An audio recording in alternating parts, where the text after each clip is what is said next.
Now starting, all attendees are in listen-only mode. Welcome to today's Helpline Clinic with your host, James McDonald.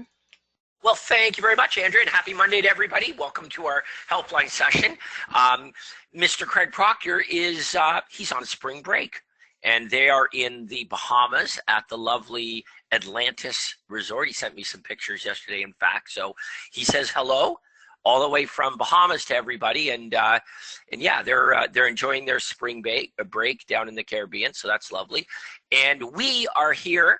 And we're going to do our helpline session. Now, as all of you know, this is an open forum Q&A. So here's what that means. We can discuss anything your heart desires. I hope, by the way, everyone had a happy Easter holiday weekend. Did some Easter egg hunting. Andrea, did you do that? Did you hide any eggs? We did. We actually had an adult Easter egg hunt where there was liquor bottles in the eggs. So that was pretty awesome. It sounds like quite an event. Yes, I see the spirit of Easter has not been lost on the Velasquez family. That's right. I'm kidding. All right. Well, that's good to hear. I hope everyone else enjoyed it as well. But I have some of you that have sent in some questions. And of course, that's the idea here is we can discuss anything you want. So Andrea and I were talking before we got started here, and we've even got some ads that were sent in that we can take a look at as well. So we've got some ads that we can look at, some questions. You can type your questions in the chat, as Andrea will explain here momentarily. I want to start, though. One of our great members, Nick Haynes, sent me a message. Can you tell me, by the way, if Nick is on the webinar? Is there a way we can determine that?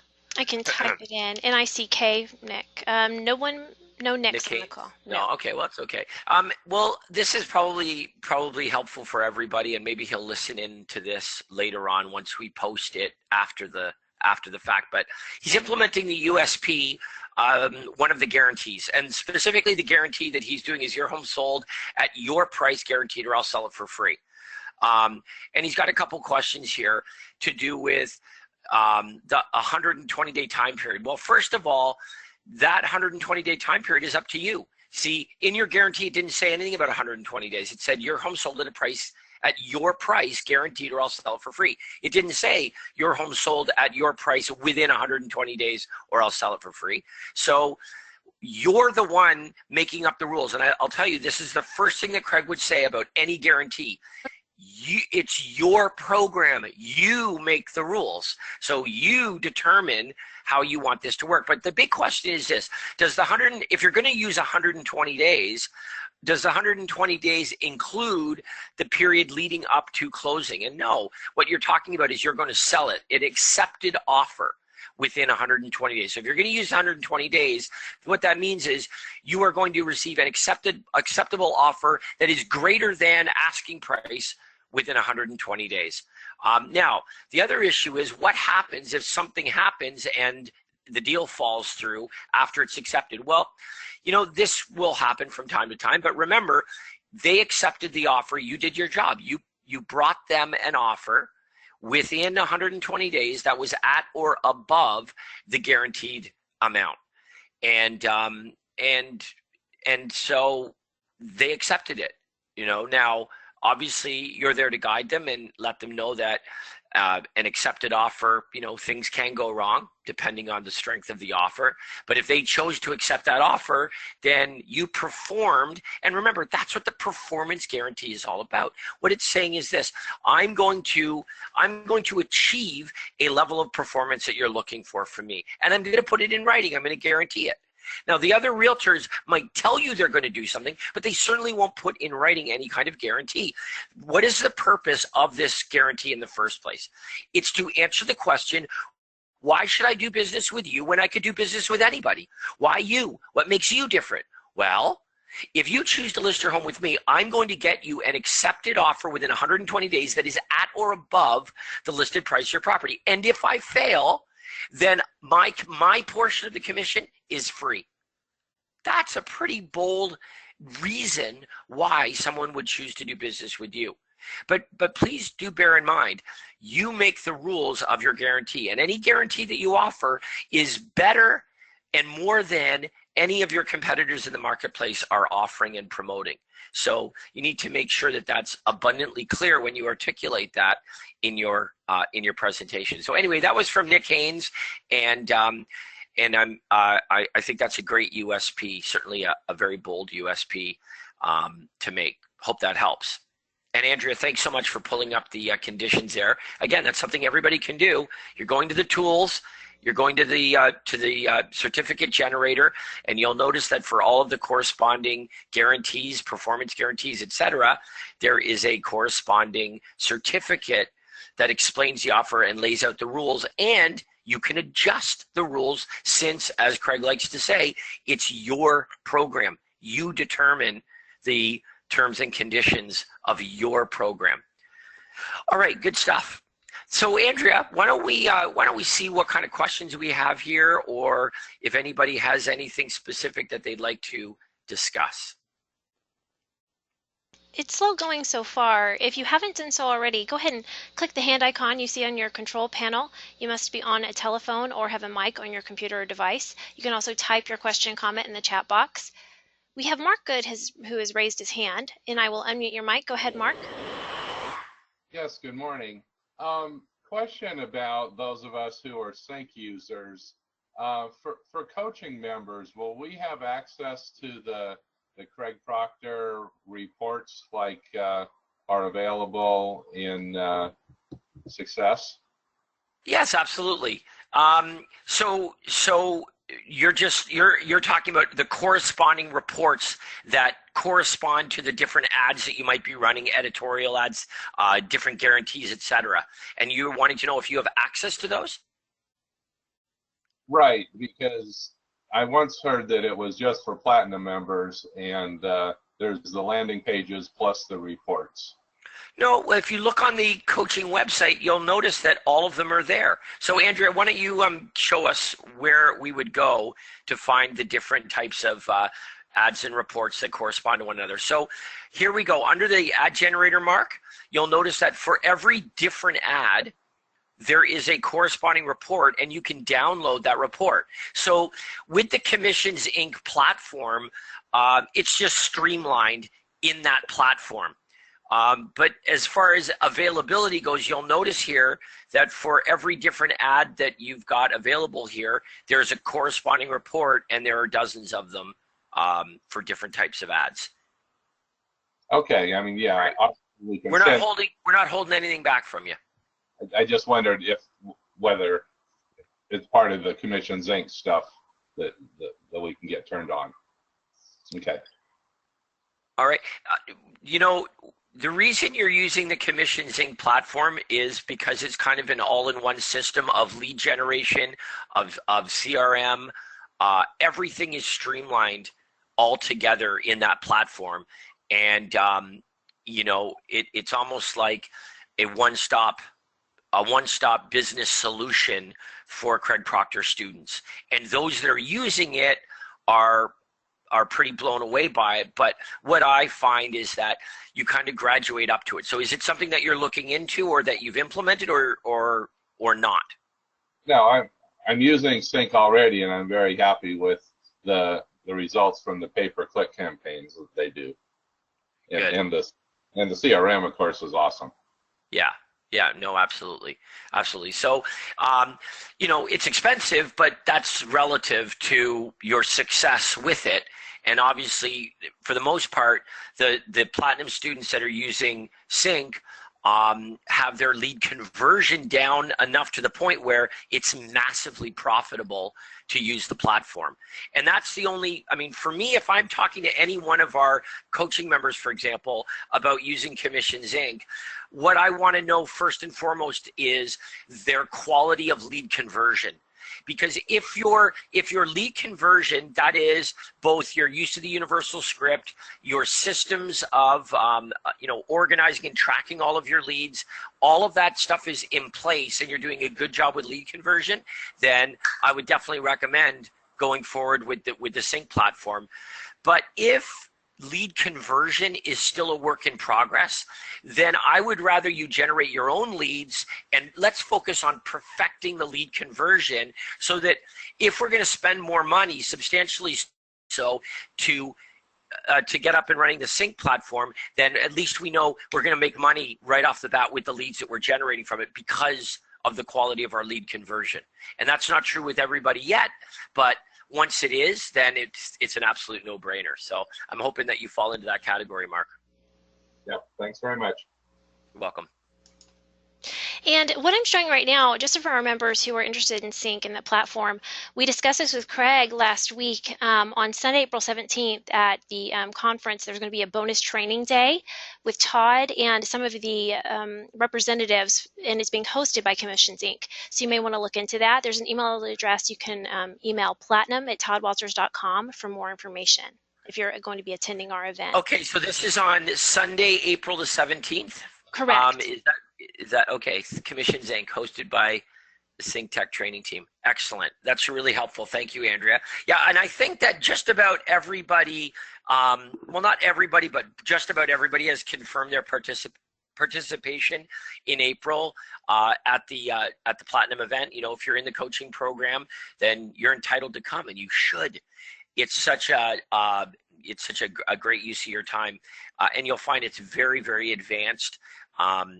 The next level. So, but it'll clarify a lot of what you've been doing. So it's something that you definitely should do if you're not already confirmed, which most of you are. But I wasn't aware of the Sync training day, and yeah, for anyone using Commissions Inc. or thinking about it, this is definitely what you want to do. But again, you know, having all of these great tools in place is wonderful, but you've really got to make sure. If I were to call you and do the universal script with you, you better kick butt. Because otherwise you're great at lead generation, but nothing's happening with the leads, and there's really no point in that. You're spending a lot of money on something that's not going to be a profit center for you. So really make sure that that's in place. Thanks, Andrea. You're welcome. Our next guest is asking, should we have more than one USP? Yes, of course you should have more than one USP. You should have different performance guarantees. You should have service USPs, various services that you offer. The buyers in waiting program, for example. You should have statistical USPs like list to sales price ratio, days on market, rate of expiration. Okay, think about this, okay? The cheapest way to promote your USPs is in your presentation.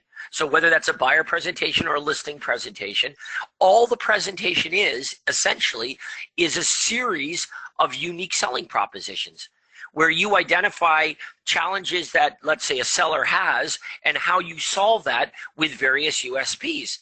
I put my money where my mouth is, and I give you an in-writing guarantee to guarantee an end result. Here's how I do it with unique services. Here are the results that I get based on statistical data, comparing the real estate board average with my results or my company's results. So yes, of course. Now, don't confuse having multiple USPs with advertising multiple USPs. You may very well only focus on advertising one single USP, and that's fine. But that doesn't mean you only have one USP. You might have a dozen different unique selling propositions that you articulate in your presentation, but for your advertising, you may focus on one performance guarantee, like your home sold guaranteed, or I'll sell it for free. And maybe that's what you promote. Everywhere you promote your name, you promote that guarantee. Doesn't mean you don't have others, but that's the one that you're promoting. See, the idea is this. We don't want to brand a picture of a salesperson. We want to brand you to your USP. We want to make sure that the marketplace associates you with your USP. Let me give you a great example. In our marketplace outside of Toronto, for a couple of decades, Craig was known as the realtor that'll buy your home if he doesn't sell it. That's the guarantee that he promoted. Your home sold or I'll buy it. Your home sold or I'll buy it. Now, there are variations of that. Your home sold in 120 days or I'll buy it for cash.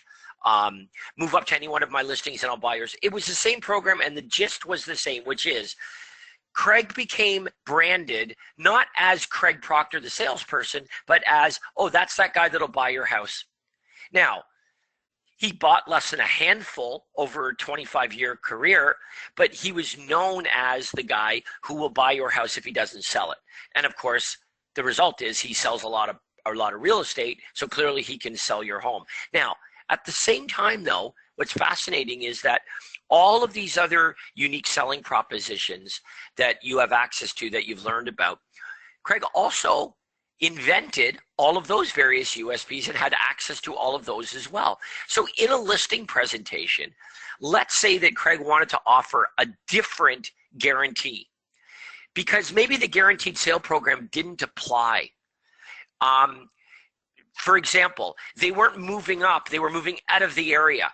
All right, so he wanted to offer them some kind of a guarantee to set himself apart, but obviously the guaranteed sale program wasn't going to work directly for them because there was no guarantee put on their property. So instead, Craig knew that he had other options, and he could suggest, well, here's another guarantee.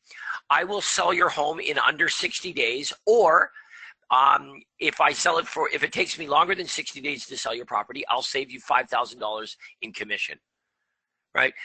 So although that wasn't being advertised, that USP was still available. So the long and short is this: the more USPs that you have at your disposal, the more able you are to set yourself apart, particularly when you're face-to-face with somebody. And, you know, Craig likes to say that we are paid proportionally to the quality of words that come out of our mouth. If you are armed with words that differentiate you, you are at a tremendous advantage. And so the more USPs you have, the more likely it is that that happens. Our next question: what is the best follow-up system to keep track of no answers? The best follow-up system to keep track of no answers. Well, first of all, so let's go through this. You've got your day timer and your database, your contact management system, and you're following up with your prospects. Okay, so here's what I would recommend. When you have a brand new prospect, you always want to follow up with the leads by most recent first. Okay, so the most recent leads are the ones that are going to get called first. All right, now, having said that, once you've attempted to reach a prospect and it went to voicemail, number one, you're going to put in the notes that you got voicemail. Now, that doesn't mean that you're going to cross that off and say, okay, did it, ball's in their court, now they have to return my call. You know that they're not going to do that. You also probably aren't going to leave a message knowing that they're not going to call you back. What you are going to do, though, is you're going to keep that prospect on your day timer, but instead of them being high priority, they're going to go to medium priority. So that way, once you've called the newest leads, then you can go back and start working on them. So let's say that you're generating 3 or 4 leads a day. You would have 3 or 4 brand new leads that came in that day that you would call first because they've never been attempted. As soon as you've completed those calls, who do I call now? Well, you call the next most recent prospects that you've attempted to reach, but you got voicemail, right? So always think of it that way. When you're sitting there thinking, who is it that I call? The rule is very simple. Always start with the most recent leads first that have not been called. Then, once you've called the most recent leads that have never been called, then you call the most recent leads that you haven't spoken with and work backwards from there.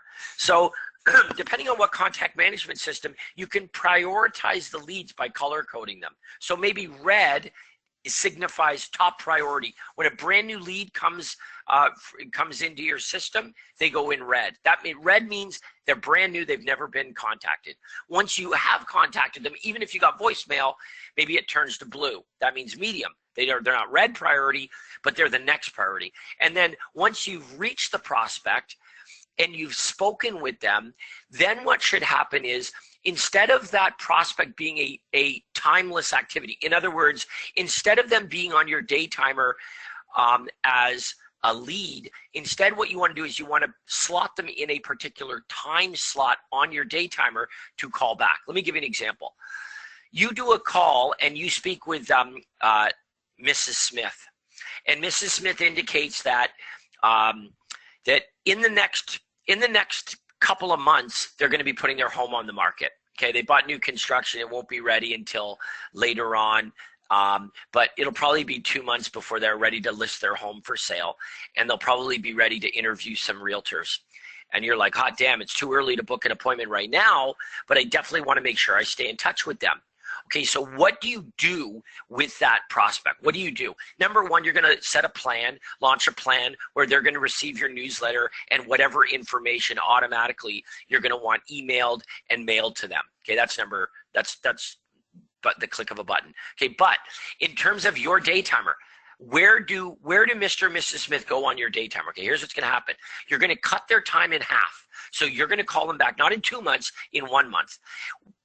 But when you do that, you're not just going to put them on your day timer at any old time, because they won't appear as any more important than any other lead that you've talked to, but they are.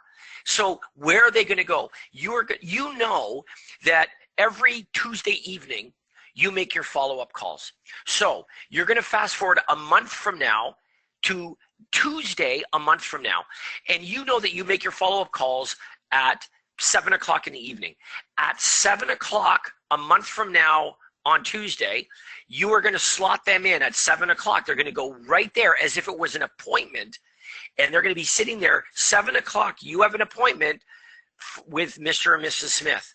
Now, when you click on that, it's obviously going to open up to their contact card. All of their notes are going to be there. You're going to refresh your memory, and you're going to be able to make that follow-up call. But here's what makes it a priority. The fact that it's under a specific time slot indicates to you, this is a very, very important phone call. This is an appointment phone call, not a timeless. So think of it this way. You have timeless calls, which are, I can make these calls anytime I want to, right? These are leads I'm following up with. And timed phone calls, which are prospects where once you've spoken with them and you've determined their timing and motivation and you've scheduled another call, that call now goes under a specific time slot.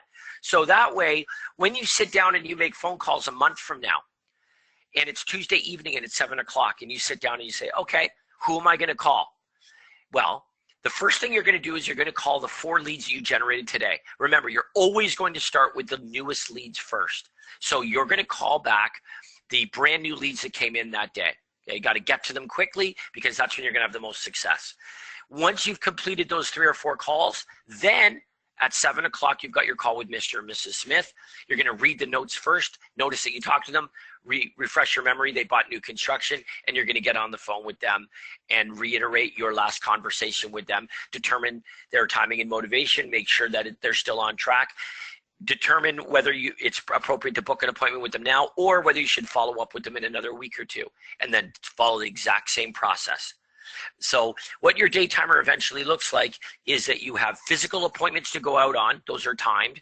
You have blocked times where you're going to make your calls, and within those blocked times you've got specific contacts there, and every one of those specific contacts are people that you've spoken to, that you've set calls for down the road, and should be in half the time that they indicated to move. That'll keep you organized. If you just follow that procedure, that'll keep you organized. When you're going to sit down and make calls for an hour, at least you know who it is that you're calling to maximize that hour or 2 of sitting out and pounding phone calls. You're not just calling everyone as if they're all equal. You're prioritizing who it is you're calling to get the biggest bang for your buck. All right. Glad we had that little chat. We have a question from Linda. How do we differentiate ourselves if we are competing with another Craig Proctor coaching agent?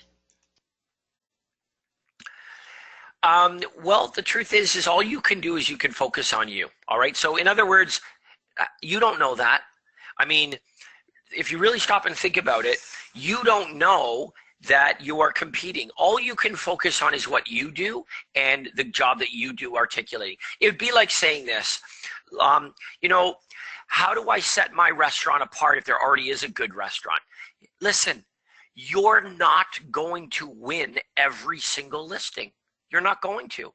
But if you have an excellent presentation that focuses on unique selling propositions that set you apart from the ordinary average realtors, the overwhelming majority of realtors in the marketplace, you're going to win way more than your fair share of the listings. Not all of the listings, but way more than your fair share.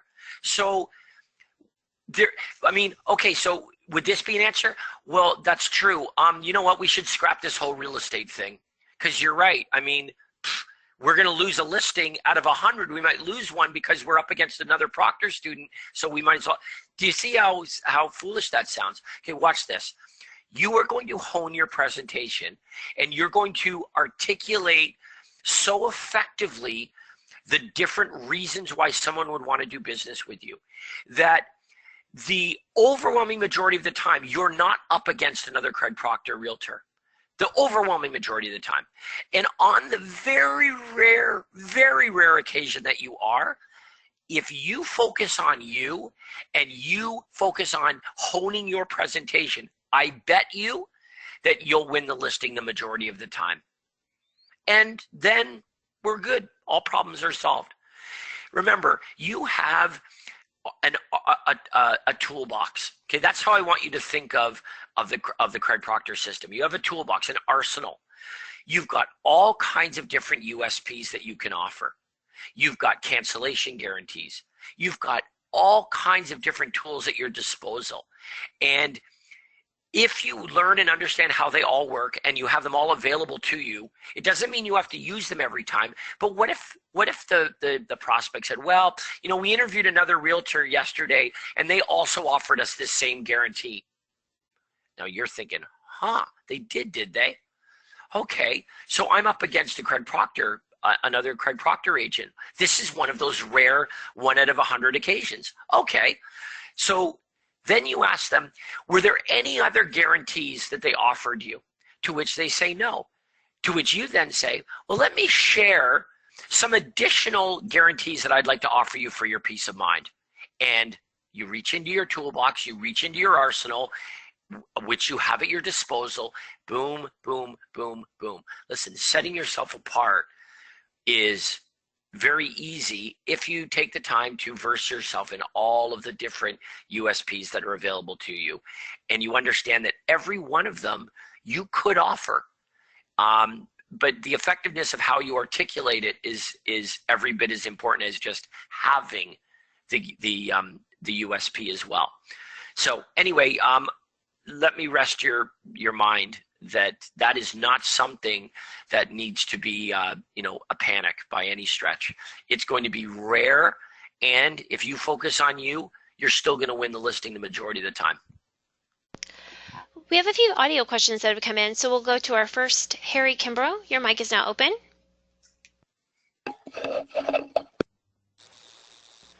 Harry? Hello, Harry. All right. Hear me? We can hear you. Okay. Yeah, you talked about the Commissions Inc. website with all of the coaching stuff integrated into it. Who would I speak to that? I've got a Commissions Inc. website that I've had for several years, and just getting back into coaching, I want to get up to speed with everything. Well, I would send Todd an email. Send Todd Walters Todd Walters an email, just because I want to make sure he gets you in touch with the right person. Okay. All right, but yes, Todd would definitely know exactly who you want to talk to make sure that your Sync Commissions Inc. platform is utilizing all of the Craig Proctor material, which not every realtor that has Commissions Inc. is a part of the Craig Proctor Sync platform. So yeah, that would be really important. Okay, our next audio question comes from Mario Daniel-Scanza. Your line is now open. Good morning. Hey Mario, how are you doing? Very well. Yourself? Excellent. What's happening? Good things only that I'll speak of. Question for you. I've got a team of 3 right now. And the 3, including myself, are my wife and her brother, who's been with us for about 12 years. I've got now an opportunity. There's some talent that wants to come in to our team. He's a very, very, very high I, not licensed. He's a young man, 22 years young, just signed up for phase 1 of the course. I see an opportunity because there's some definite talent there. how would you bring him on board now? What would you have him doing?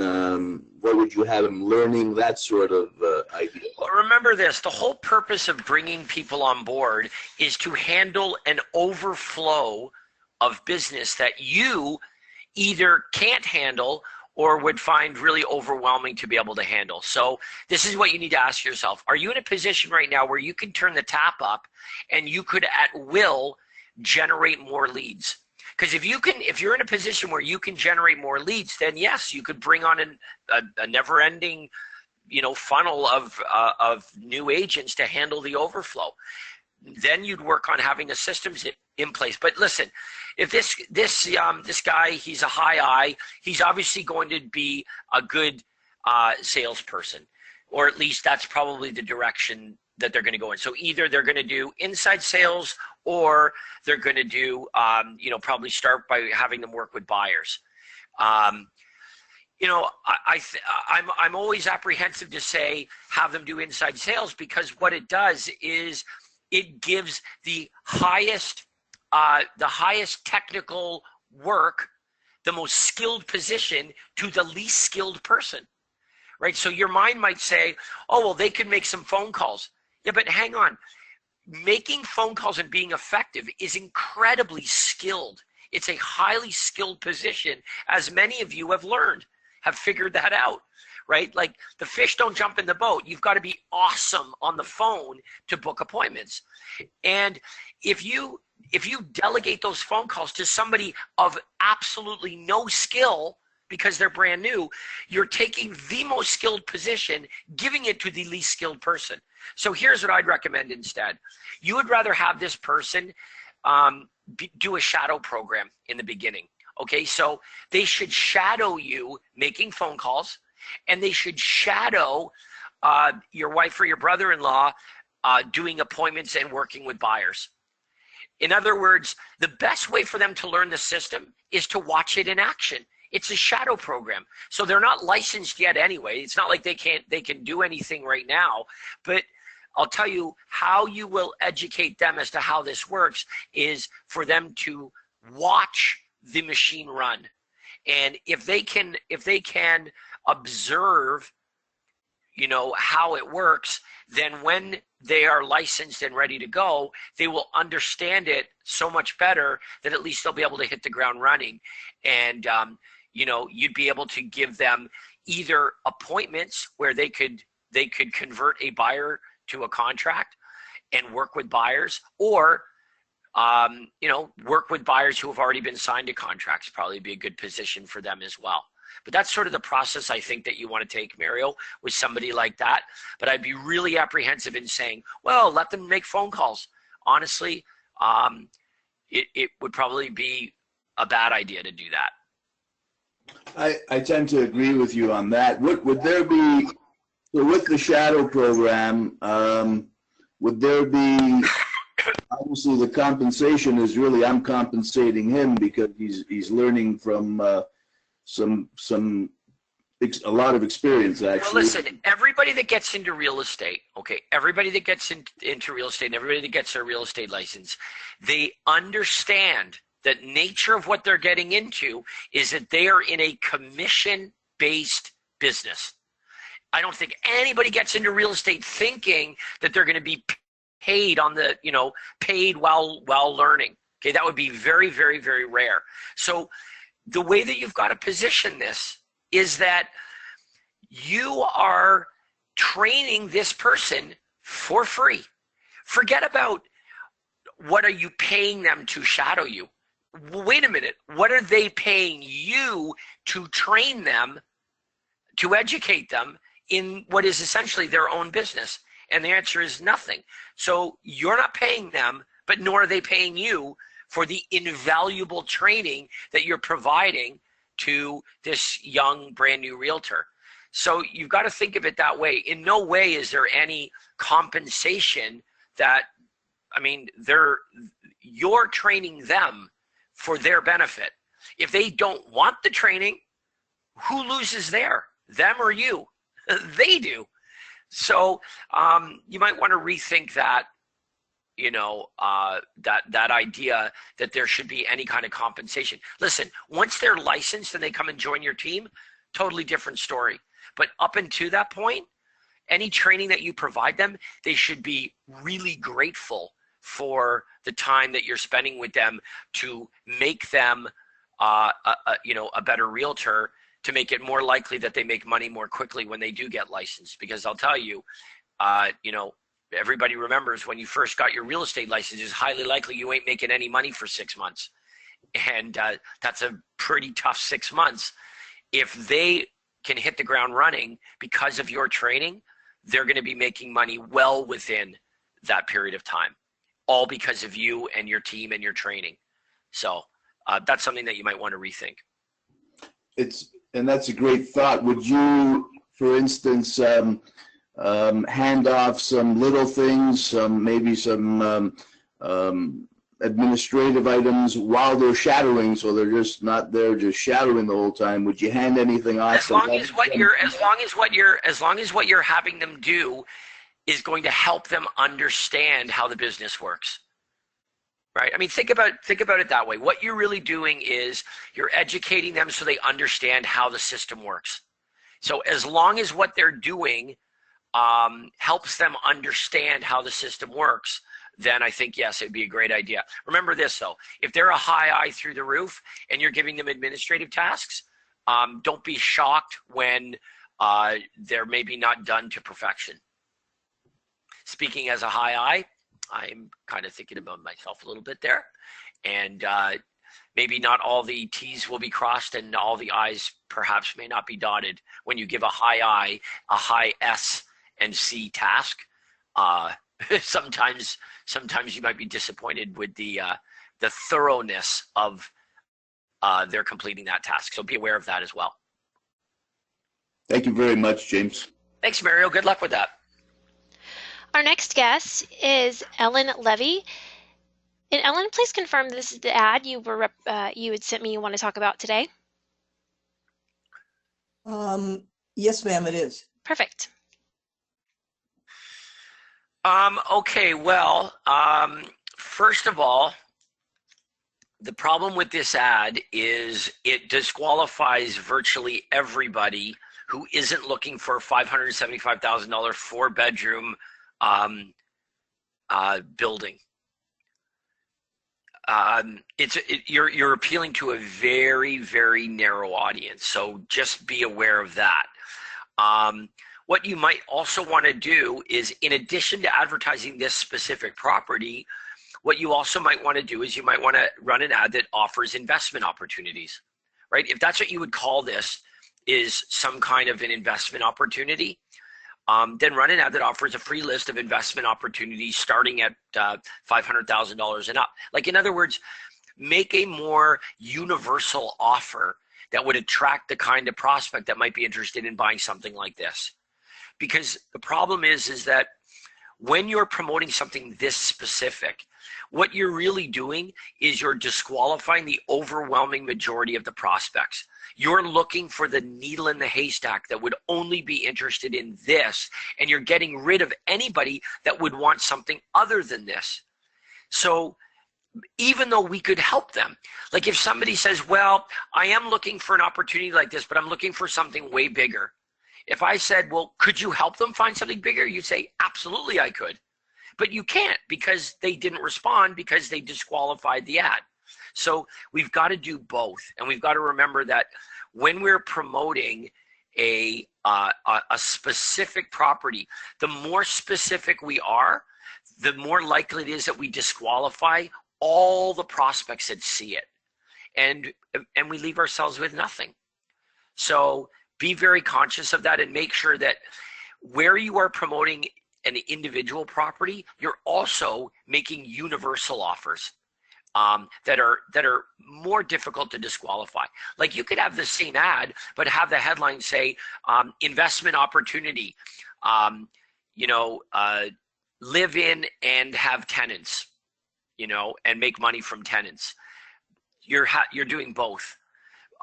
So that's something that I think you could do relatively easily with something like this. You've also got the address here, which is which is pretty dangerous. People want to know the address. They won't respond, because now they know they're going to disqualify the property based on where it is, or they can go see it for themselves. So everything you're doing here really does push the prospect not to respond. And obviously the whole purpose of running an ad is to generate a response. So some food for thought there for future ads for Ellen and Barry. All right, let's keep going here, Andrea. I do have a question on this. Oh, I'm sorry. Hi, Ellen. Hi there. So here's the thing. 4-unit buildings in Washington, D.C. are hot, hot, hot, hot, hot. I was trying to get... Okay, then just have it say that. Then just have it say that. If 4-bedroom buildings are hot, then have it say 4-bedroom building. Don't have it say 575 because that disqualifies anyone looking for 675 or 375. They're disqualified now. So if 4-bedroom is hot, then have it say 4-bedroom building and just leave it at that. Don't disqualify any of the prospects. Do you see the difference? I do, but it's a Craigslist ad. And so I had to put in a price, and I can't put in anything about contact me for a list of properties. There was another part of my question that I typed into the text box. Hey, let me ask you, Ellen, are you only advertising these properties on Craigslist? No, I put it in because I had to do something quick. I was trying to do something in the couple of days before I had to put it in the multiple listing service. Right. And there's a different ad. I have put it in the MLS now, and my phone is ringing off the hook with not only agents, but investors. So, I'm why I like the idea of running the ad that says investment opportunity, right? 4-unit building or 4-bedroom building, investment opportunity, additional income. Because here's the deal, that's more appealing to a much larger audience. Now, as you say, if you're only running the ad on Craigslist, well, that would be a problem because you're absolutely right. Craigslist want you to specifically advertise a property. But also, Craigslist is certainly not the only place, to say the least, where prospects are going. So there are ample places you can run ads where you can be more universal in your offer to generate more meaningful prospects. Well, there's another part of the question that I typed into the chat box. I was thinking of redoing the ad or running a Google ad, although I think it's going to be sold within the next week, that would be aimed much more at investors. And I am wondering what the experience is if I use somewhat more technical terms that an experienced investor would understand, like ROI and net before debt. Is it useful to run an ad that uses those terms? Well, I would do this. I would first run the ad without those terms so that we see who we get. Now, if we run the ad without those terms and we find out that we get a lot of prospects, and when you follow up with them, you realize that most of them aren't seasoned investors and they're dreamers. They've been watching too many late night infomercials. And what you're finding is you're not generating the quality of prospect you're looking for, which is a real investor. If that were to happen, then I would recommend you take the ad and you be more specific to eliminate the less serious investor and attract the more seasoned investor. But don't do it that way first. First, let's leave the funnel open and let's just offer investment opportunities. Let's see who we get. And then based on who we get, then we can decide whether or not we need to tighten it up a little bit and put in some of these terms that would shrink the response. Sounds great. Thank you. You're very welcome, Ellen. All right, who's next, Andrea? Okay, our next question, hold on one second so I can mute Ellen's line. We have Maria Marin on the line. Your line is open. Maria, go ahead. Okay, we'll move on. She actually typed in her question, so I'll go ahead and read that now. Is there a difference between Success Websites and Commission Inc.'s websites? Well, yeah, you can go and check that out for yourself. I mean, really, the difference is this. Success Website is a website. I mean, that's what it is. It's a website. So you run your own ads. You drive prospects to the pages on your Success website. And then the leads from your Success website go to your contact management system. All three of those things that I just mentioned and more is what Commissions Inc. is. Commissions Inc. does all of that. It is the ads. They run the ads. They generate the leads. They are the contact management system. They are the landing pages. They are your daytimer, your everything. They do it all. It's a full platform for your business. So Success Website is one element of what Commissions Inc. does. Just that's sort of the Reader's Digest layman's version, just to give you clarity. Okay, our next question from Linda. Do you prefer to be the first agent or the last making a presentation? Well, Craig will always tell you that if given the choice, he would prefer to be the last realtor in. Now, obviously, that doesn't always work out. It's not always practical. But when you can do it that way, in other words, when the prospect,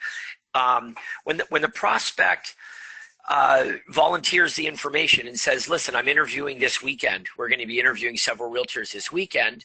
Then it's easy for you to say, okay, well, it's really important that I be the last realtor to come and see you so that I can compare everything that I do that is different and better than the other realtors that you interview. It's really important that I be able to make that contrast with you. Would it be okay if I scheduled to be the last realtor that you see? Now, prospect says, okay, suit yourself, that's fine. We'll do it on, Sunday afternoon. And you say, also, I'm going to be doing a fair amount of preparation for our appointment on Sunday. I really want to do a great job. Can I just ask you a favor? Even if you speak to one of the other realtors before me and they sound absolutely phenomenal and you're really tempted to sign a listing contract with them, can I please ask that you at least wait until I've had a chance to speak to you first before you then go ahead and do that? Would that be fair for me to ask you to do that? Right? Because of course, that is the danger. The danger of asking to be last is when somebody is really good and they come in before you. If they're really, really good, they're going to get the listing signed and they will volunteer to call any other realtor that had an appointment.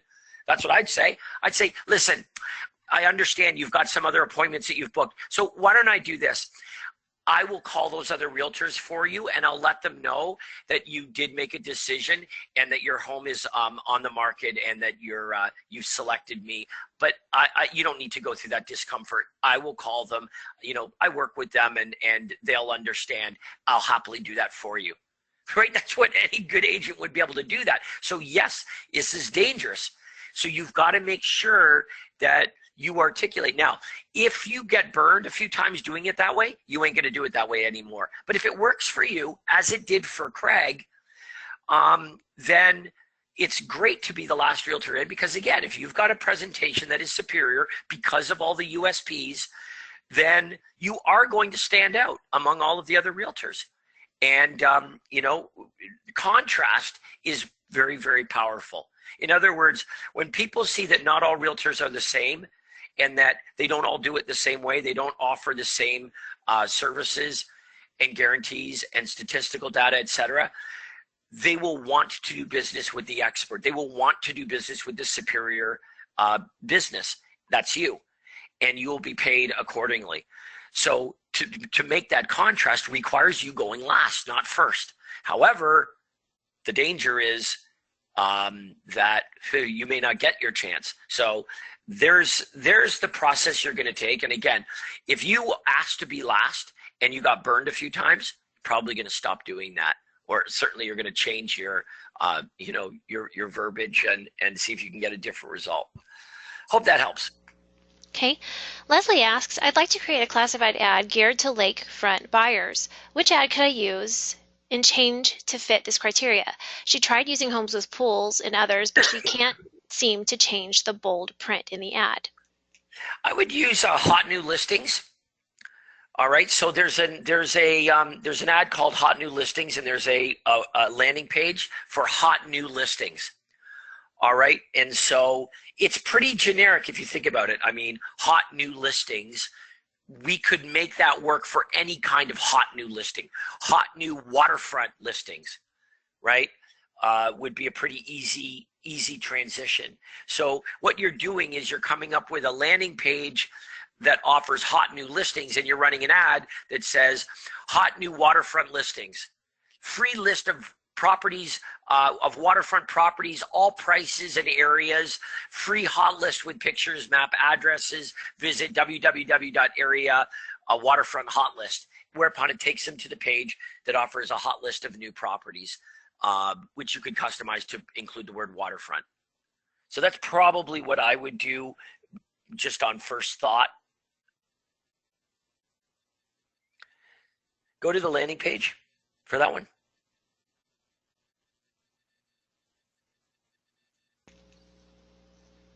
Yeah, I didn't see a specific okay, so there's one. another variation of a landing page. The other variation of that landing page is hot new listings. It doesn't give a number. It's just hot new listings. All right, so there it is. Get hot new listings. We did other buyers to hot new listings. All right, let me take a look at that list again, the buyer list under buyers. No, back up. Go back to the website.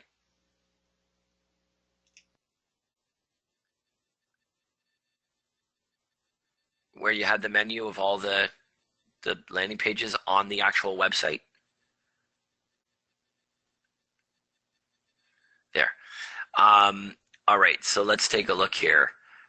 There's first time buyer hot list, 10 best buys hot list. Search. Homes with land hot list, homes with pool hot list. Yeah, get hot new listings is the one. Yeah, hot new listings is the one that that you would want to customize. Yeah. Yeah.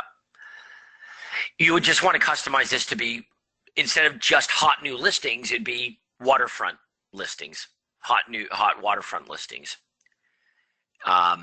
You're just specifying what kind of listings. So right now the landing page is any kind of listings.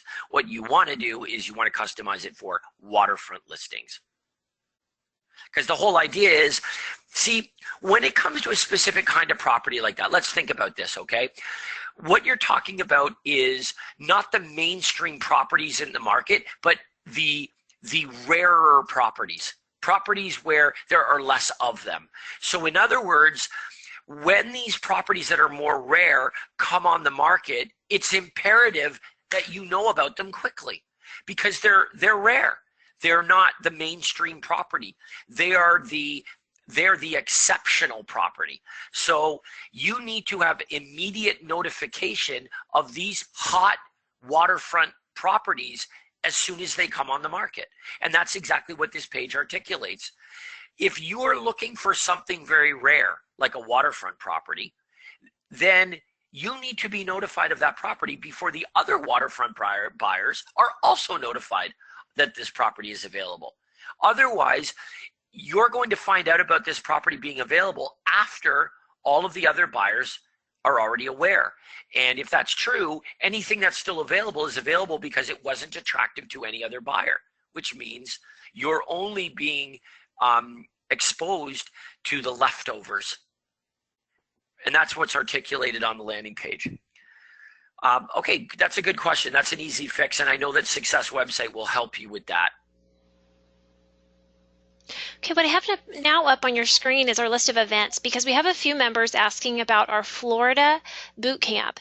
One of the questions, are current coaching members welcome and what is going to be covered? Why should I come? Okay, well, first of all, most certainly you are welcomed. Yes, we do these boot camps because what we discovered many years ago is that having a day working on your business gives you focus and clarity. Even though we're talking about the same things that we talk about week in and week out on these webinars and with your coach, there is no replacement for being in a classroom environment where we can absorb information and we can really work on so that we understand and gain that clarity.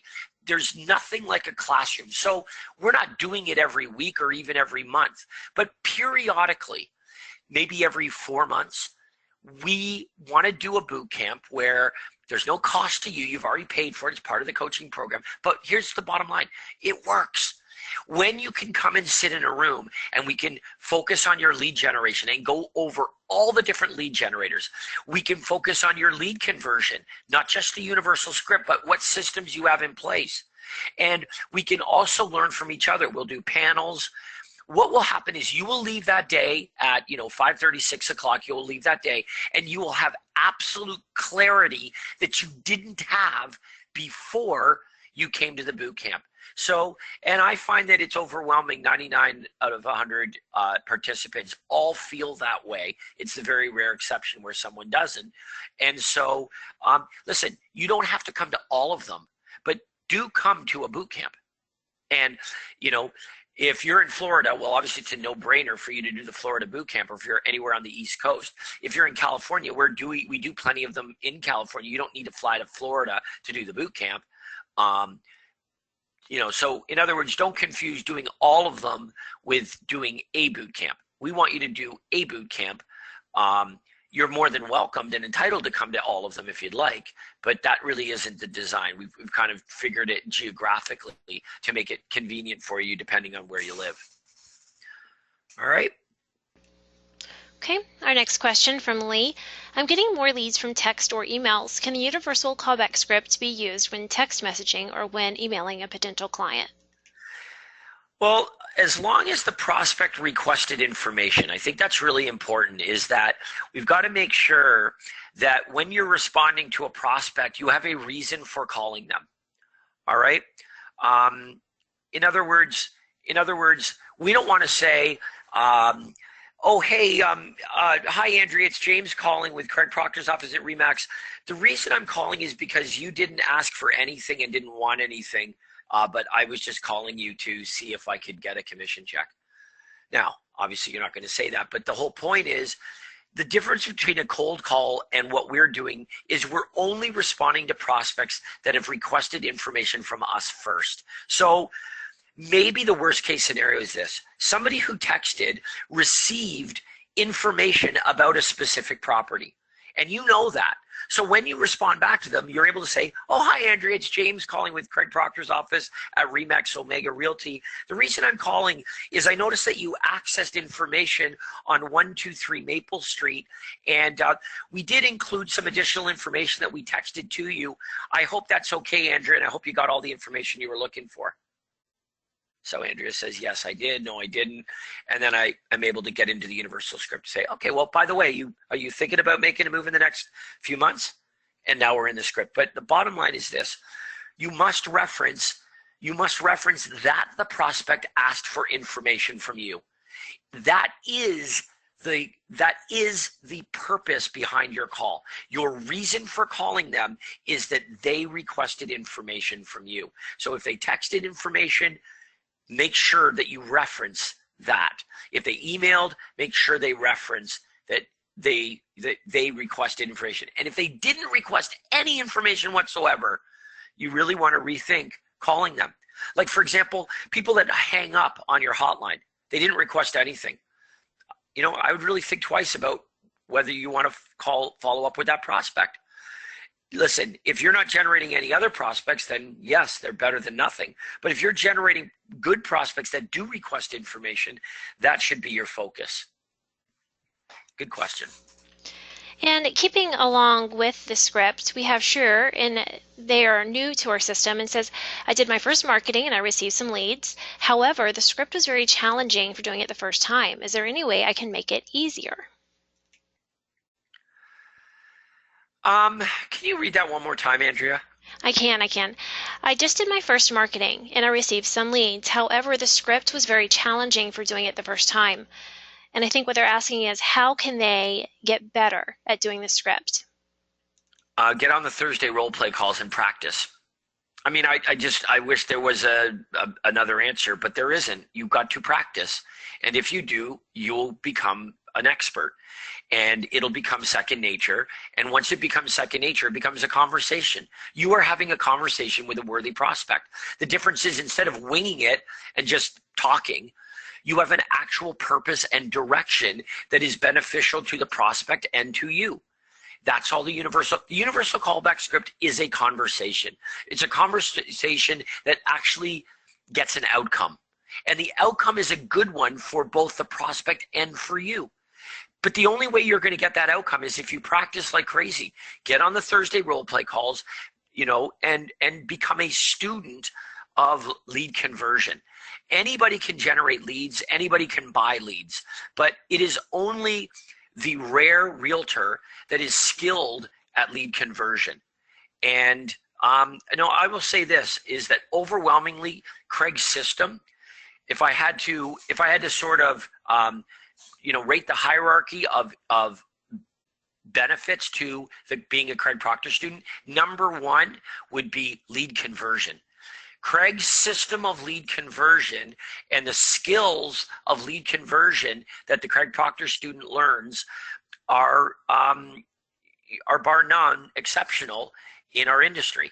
And that's why there are many, many lead generation companies that hire Craig Proctor to teach their clients how to convert a lead. Number two would be systems to actually build your business into a millionaire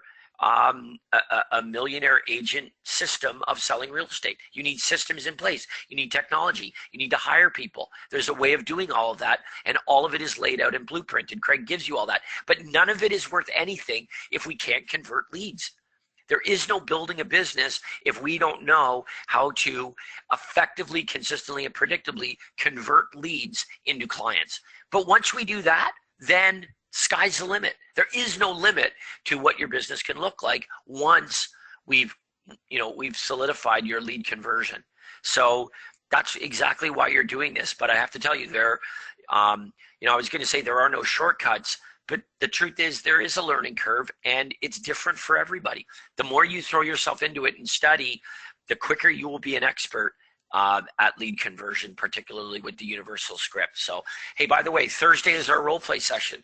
I hope to see you on there and volunteering to do some role playing. You'll get good really fast if you do.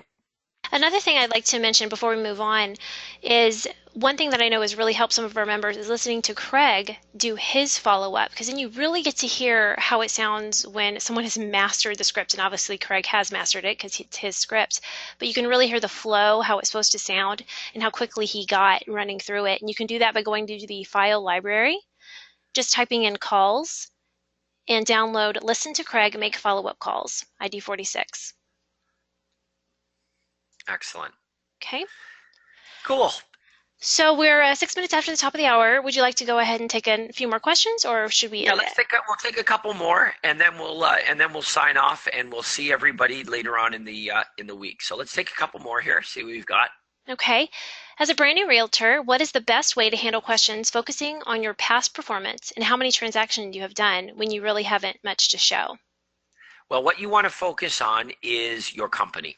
All right. So in other words, you belong to a company, and your company has a track record, and you work for that company. So you want to make sure that instead of saying I in your presentation when you're new, you replace the word I with the name of your company or we. All right. You're not talking about you. They are hiring you and your company. So in the beginning, you really need to lean on your company as who they're hiring, because your company is going to have the track record. All right. So this is really important that you make sure you do this, because otherwise you're absolutely right. Now, if you're really, really brand new, then in the beginning, you may want to bring, your office manager, broker, another, a higher profile realtor with you to your listing presentation in the very beginning if you're new, just for this reason. Because undoubtedly, if you're a new realtor, this is going to be a question that's going to be asked. And you need to be able to show an experience and a track record, and your company is going to provide that. not you being a new agent. You don't have one, which would be, you know, could be very, you know, devastating to your presentation if it's not handled correctly.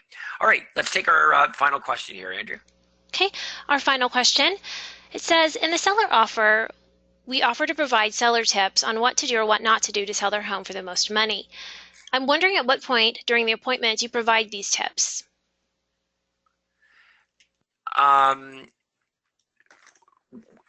Okay, so for example, when you go and you look at a seller's property, and they tell you that they're thinking about redecorating the entire property, you might want to suggest that that would be unnecessary. In other words, listen, all Craig did was he said, when I meet with a seller, what do I actually do that they really like? I'm not inventing things that I can do. I'm saying, what do I actually do that they like? And he thought about it. When I meet with a seller, one of the things that they really like is I give them an accurate determination of what their home will sell for. Okay, that's what I do. And I think most agents probably say that. He said, but what else do I do? I know.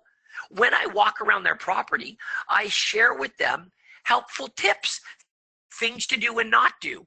Like, you probably don't want to build an addition onto your property right now because you're not going to get that money back.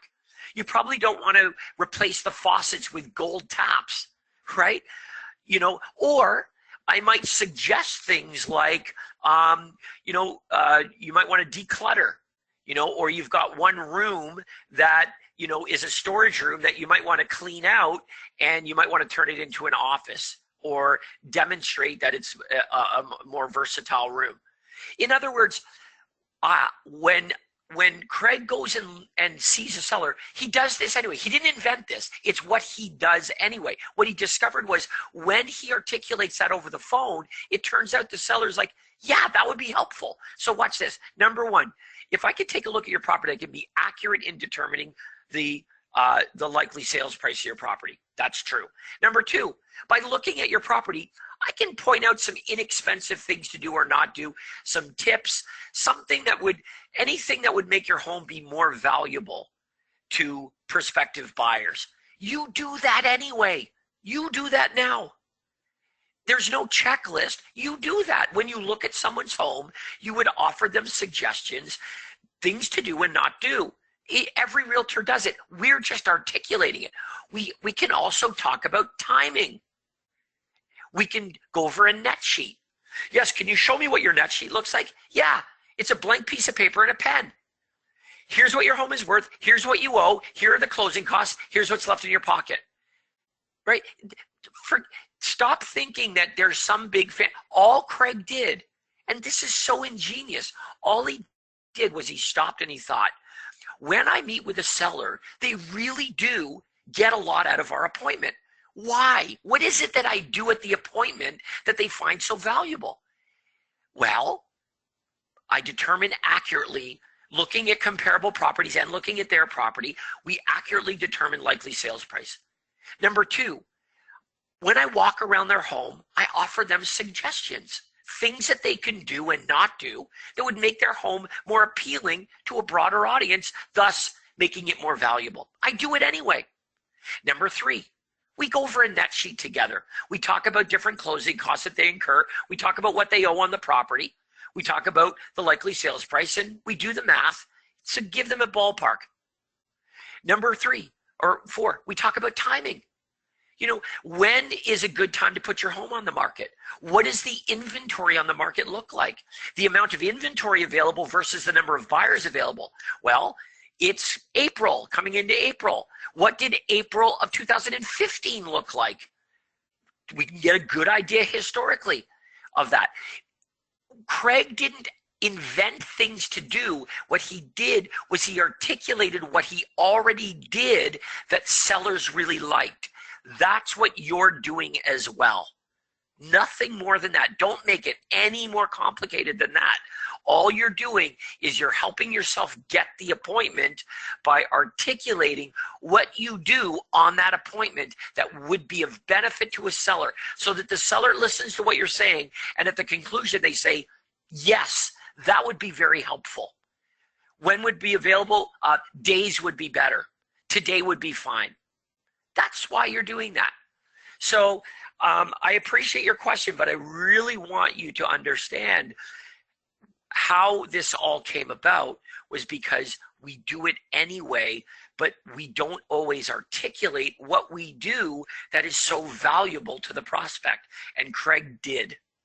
Now, just before you end this thought, Christy wanted to add, she feels like the tips seem to delay the process because now they feel they aren't ready when she gives them those tips. Well, you're not going to give them lengthy tips that are going to cause them to do a whole bunch of work. Like, for example, you wouldn't say, I recommend you rip out the carpets and put in hardwood, right? Like, obviously your tips are going to be reasonable, right? But if you honestly thought that it would be in the best interest of your client to get rid of carpeting that was going to be a detriment to the sale of their property, then you really should suggest that. I mean, really, you ought to suggest that. And I think they will appreciate your honesty and explanation, to your benefit. Now, I'm not saying that, this should be, months and months. And if they said, well, look, we're in a position where we need to get our home on the market immediately, well, okay, you can get their home on the market immediately, but maybe the benefit of working with you is that you work with contractor affiliates that could get the job done and get it done very, very quickly. If you felt that it would have that big an impact on the sale of their property and on the bottom line, then, I mean, you are their representative. So you'd be doing your job and you'd be doing it well. So yes, I mean, I think you want to pick and choose based on their timing. If they say their timing is immediately, well, that's going to affect what tips what you suggest they do. If they say, well, we're not going to be doing anything for 3 months, well, then maybe that opens the door to you offering more reasonable tips that would give them time. But if you're the one that helps them and you're honest and forthcoming about, here's what you should do that's going to maximize the dollars you get for your property. Here's what's going to cost you money, but isn't going to have any impact on the dollar amount that you get for your property. That's your expertise. That's what you should be explaining to them. Do this, but don't do that. This would have a big impact on the showability and the attractiveness of your property to a wide audience. That would raise the price. Doing these things wouldn't. They'd cost you money, they'd take you time, but at the end of the day, they wouldn't cause your property to be any more valuable to any more people, and you wouldn't get that money back. That's your expertise. And if you do that and they see you as the expert, here's the question. When it comes time to listing their property, would they like to list their property with an expert? And you've demonstrated that you are the expert. I think it's a no-brainer. Good way to end our session here today, Andrea. We're going to do a Wednesday webinar and our Thursday role play session, Friday ad clinic. Upload your ads, and we'll look forward to our webinars coming up later on in the week. That's right. We have lots of stuff coming up, so check your personal member coaching site because everybody's schedule will be a little different depending on what group you're in. So we look forward to seeing you on the upcoming webinars, and this officially ends the Helpline Clinic for today. Thank you, James. Everyone have a great afternoon. Thank you.